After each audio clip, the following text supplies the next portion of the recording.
महाभारत की असली खलनायक, महाभारत की असली वजह दुर्योधन के बारे में तो आप अच्छे से जानते होंगे। परंतु क्या आप दुर्योधन की पत्नी भानुमति के बारे में जानते हैं? हो सकता है कि आप इसके बारे में सुने होंगे, लेकिन आज हम भानुमति की ऐसे रहस्यों से पर्दा उठाने जा रहे हैं, जिसे जानकर आप हैरान रह जाएंगे। क्या आपको पता है कि सबसे सुंदर कन्या भानुमति से विवाह दुर्योधन की कैसे हुई थी? आपको जानकर यह हैरानी होगी कि दुर्योधन ने शादी भानुमति से जबरदस्ती यानी उनकी इच्छा के विरुद्ध किया था। तो ये रहस्य से हम आज पर्दा उठाएंगे कि आखिर ये सब कैसे संभव हुआ, शादी जबरदस्ती किसने करवाई। इस वीडियो में हम पूरा जानेंगे। नमस्कार दोस्तों, हमारे इस मोटिवेशनल आर के ब्लॉग चैनल में आप सभी का बहुत बहुत स्वागत है। दोस्तों, आप लोग जो चैनल नए हैं, चैनल को सब्सक्राइब जरूर करें और कमेंट में जय श्री कृष्णा जरूर लिखें, ताकि आपके पूरे घर परिवार पर भगवान श्री कृष्ण, भगवान माधव की कृपा हमेशा बनी रहे। तो दोस्तों, आपका कीमती वक्त ज्यादा न लेते हुए हम आगे बढ़ते हैं।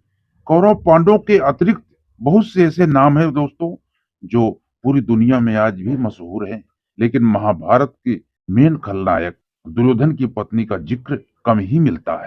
भानुमति कौन थी, इसके बारे में जान लेते हैं। भानुमति कंभोज के राजा चंद्र वर्मा की पुत्री थी और उस समय महाभारत काल में सबसे सुंदर स्त्री भानुमति की बहुत चर्चित थी। भानुमति सिर्फ सुंदर ही नहीं, उसके साथ उसका सुशीलता, ज्ञान, बुद्धि और अपनी वीरता के लिए भी जानी जाती थी। भानुमति जब बड़ी हुई, तब बड़े बड़े राजा सब उसे अपनी रानी बनाने का ख्वाब देखने लगे। भानुमति की विवाह हेतु राजा चंद्र वर्मा ने स्वयंवर का आयोजन किया, जिसमें पूरा दुनिया के राजकुमार, राजा और बड़े बड़े शूरवीरों ने हिस्सा लिया। अपनी सुंदरता से सबका मन मोहने वाली भानुमति का दिल अर्जुन को चाहता था और भानुमति को उम्मीद थी कि अर्जुन भी इस स्वयंवर में जरूर आएंगे, तब मैं उनको अपना पति चुन लूंगी। परंतु अर्जुन कोई कारणवश स्वयंवर में नहीं आ सके।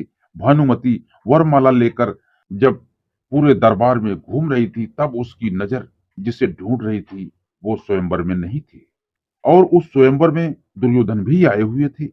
दुर्योधन देखते ही देखते भानुमति पर मोहित हो गए और मन ही मन अपनी रानी बनाने का फैसला कर लिया। लेकिन जब भानुमति वरमाला लेकर सामने से निकल गई, दुर्योधन को नजरअंदाज करके, तब दुर्योधन अपने आप को उपेक्षित महसूस किए और वो वरमाला जबरदस्ती अपने गले में डलवा ली। दुर्योधन के इस हरकत से स्वयंवर में आए दूसरे राजा और दरबारी उनका विरोध करना शुरू कर दिए।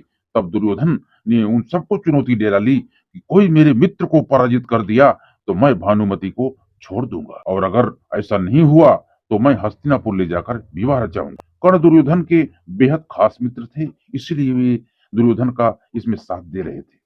सभी राजाओं ने कर्ण पर हमला किया एक साथ, परंतु सूर्यपुत्र कर्ण के सामने किसी की एक न चली। कर्ण ने सबको पराजित कर दिया। तब जरासंध उठा और उसने भी कर्ण पर आक्रमण किया, परंतु अंततः युद्ध लंबा चला, लेकिन जरासंध भी पराजित हुआ और दुर्योधन ने सभी राजाओं को हराने की खुशी में अपने मित्र कर्ण को मालनी राज्य उपहार में दे दिया। इस पूरे घटनाक्रम में भानुमति भी बहुत दुखी हुई और हस्तिनापुर आने पर दुर्योधन ने भानुमति से विवाह रचा लिया और भानुमति की एक अत्यंत सुंदर एक सहेली थी, जिसको वो बहुत मानती थी, उसको भी वो साथ लेकर आई थी और दुर्योधन ने उसकी सहेली के साथ अपने मित्र कर्ण का विवाह कराया। उस दिन भानुमति दुर्योधन से नाराज थी, फिर खुशी खुशी पति पत्नी की तरह वो दोनों रहने लगे। भानुमति अपने पति दुर्योधन की ही तरह योद्धा थी, वह कुश्ती की माहिर खिलाड़ी थी। फिर कुछ दिन के बाद भानुमति ने जुड़वा बच्चों को जन्म दिया, जिनमें एक पुत्री और एक पुत्र था। पुत्र का नाम उसने लक्ष्मण रखा और पुत्री का नाम लक्ष्मणा। लक्ष्मणा भी अपनी माँ की तरह सुंदर थी। बड़ी हुई तो दुर्योधन ने कौरवों की गरिमा बनाए रखने के लिए स्वयंवर का आयोजन किया। उस स्वयंवर तो नाम मात्र का था दोस्तों, सिर्फ दिखावा था।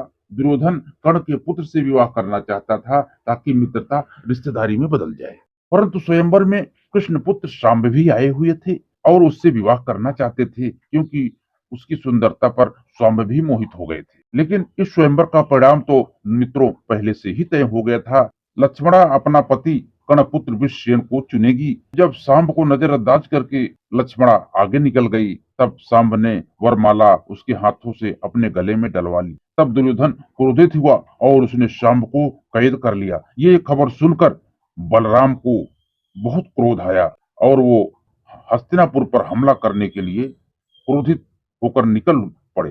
तब दुर्योधन घबरा गया और बलराम से मुकाबला करने का तो कोई सोच भी नहीं सकता।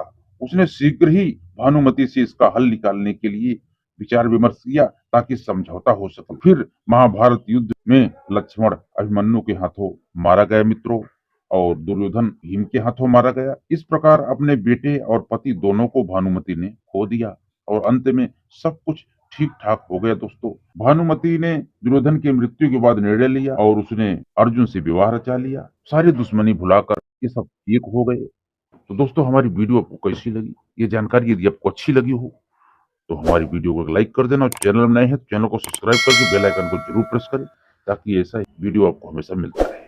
मिलते हैं दोस्तों अगले वीडियो में। जय श्री कृष्ण।